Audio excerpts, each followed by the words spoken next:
Pregnancy test positive आते ही हमें खुशी भी बहुत ज़्यादा होती है, लेकिन हमारे दिमाग में टेंशन भी बहुत रहती है कि बच्चे में धड़कन कब आएगी, मुझे अल्ट्रासाउंड कब कराना है, मुझे कैसे फॉलोअप्स कराने हैं, मेरा बच्चा तो ठीक रहेगा। Hello, I am doctor Garima Singh, consultant gynaecologist, आपकी अपनी महिला डॉक्टर। तो आज मैं आपको बच्चे की धड़कन से रिलेटेड ना कुछ पॉइंट बताऊंगी, जिससे आपका कुछ कन्फ्यूजन दूर हो जाएगा और बाकी जो कन्फ्यूजन होगा ना वो आप मुझसे कमेंट बॉक्स में पूछ लेना। पहला क्वेश्चन है कि बच्चे में धड़कन कब तक आ जाती है और हमें पहला अल्ट्रासाउंड कब कराना है। तो देखो, नॉर्मली जो धड़कन है, अगर आपके पीरियड बिल्कुल रेगुलर थे ना, तो हम ये मान के चलते हैं पेट से अल्ट्रासाउंड दिख करने में हमें 6 से 6.5 हफ्ते के बीच में धड़कन दिख जाती है। लेकिन अगर हम इंटरनल अल्ट्रासाउंड करते हैं, टीवीएस करते हैं, तो हमें अल्ट्रासाउंड 5.5 हफ्ते तक भी दिख सकती है। अगर आपके पीरियड्स इरेगुलर थे, टाइम पे नहीं आते थे, तो यही धड़कन हमें लगभग 8 हफ्ते तक भी दिखाई देती है। तो पहला अल्ट्रासाउंड कब कराना चाहिए? लगभग 6.5 से 8 हफ्ते के बीच में। जो मैं एडवाइस करूंगी आपको कि आप इंटरनल अल्ट्रासाउंड कराओ, उससे आपको एक्यूरेट बच्चे का साइज और बच्चे की धड़कन अच्छे से दिखाई देगी और आप पैनिक भी नहीं होगे। लेकिन अगर आप इंटरनल अल्ट्रासाउंड कराने में बहुत ही ज़्यादा डरते हो, तो आप अच्छे से यूरिन का प्रेशर रोक करके पेट से भी अल्ट्रासाउंड करा सकते हो। दूसरी इंपॉर्टेंट चीज़ कि सपोज पहले अल्ट्रासाउंड में धड़कन नहीं आई, तो अब क्या करना होगा? तो देखो, हमें पहले ये चीज़ समझनी है कि हमें अल्ट्रासाउंड में बच्चे की ग्रोथ कैसे दिखाई देती है। सबसे पहले हमें एक छोटी सी झिल्ली दिखाई देती है, जिसे जी सैक कहते हैं। फिर उसके अंदर एक झिल्ली दिखाई देती है, जिसे हम योग सैक कहते हैं। फिर हमें बच्चे का कण दिखाई देता है, जिसे हम भ्रूण कहते हैं, जिसे हम फीटल पोल कहते हैं। उसके बाद जाके कहीं धड़कन आती है। तो आपने अल्ट्रासाउंड कराया, उसमें जी सैक भी है, योग सैक भी है, फीटल पोल भी है। लेकिन फीटल पोल का जो साइज है, जो लेंथ है उसकी, वो अभी 7 mm से कम है और धड़कन नहीं आई है, तो हम रुक सकते हैं। आपने अल्ट्रासाउंड कराया, उसमें सपोज हमें जी सैक भी नहीं दिखा, या फिर हमें योग सैक नहीं दिखा, या फिर हमें ये दोनों चीज़ दिखी हैं और फीटल पोल का जो साइज़ है वो 7 mm से ज़्यादा है, हमें दर्द की हिस्ट्री है या हमें ब्लीडिंग की हिस्ट्री है, तो ऐसे कंडीशन में बहुत ज़्यादा चांसेस हैं कि आपका प्रेगनेंसी फेलियर हो जाएगा।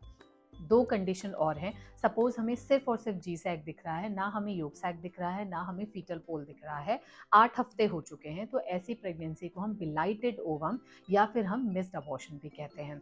और एक इंपॉर्टेंट चीज़ और है कि आपने सपोज रिपीट अल्ट्रासाउंड कराया 1 हफ्ते के बाद, और अब आपका जो जी सैक है, जो वो सबसे पहले वाली झिल्ली थी ना, वो इरेगुलर दिखने लग गई, वो अच्छी से नहीं दिख रही, गोल सी।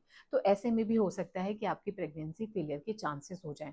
बाकी सब कुछ डिपेंड करेगा आपके सिम्टम्स पे, आपके डॉक्टर आपको क्या एडवाइस कर रहे हैं। तो किसी भी डायग्नोसिस पे आपको अपने आप से जंप नहीं करना, अपने डॉक्टर की सलाह माननी है। दूसरी इंपॉर्टेंट चीज़ है कि एक बार धड़कन आ गई थी और अब धड़कन चली गई, ये बहुत ज़रूरी क्वेश्चन है। तो मैम, कौन सी दवाई खा लें, कौन सा इंजेक्शन लगा लें? मेरी दोस्त ने तो ये वाला इंजेक्शन लगाया था और उसको ऐसा ऐसा हो गया था। देखो, अगर एक बार धड़कन आके चली गई है, तो दुनिया की कोई भी ऐसी दवाई नहीं है जिससे धड़कन दोबारा वापस आ जाए। तो इन सब चीज़ों में ना टाइम वेस्ट नहीं करना, इन सब चीज़ों में अपने हफ्ते वेस्ट नहीं करने, इमोशनली अपने आप को बर्बाद नहीं करना।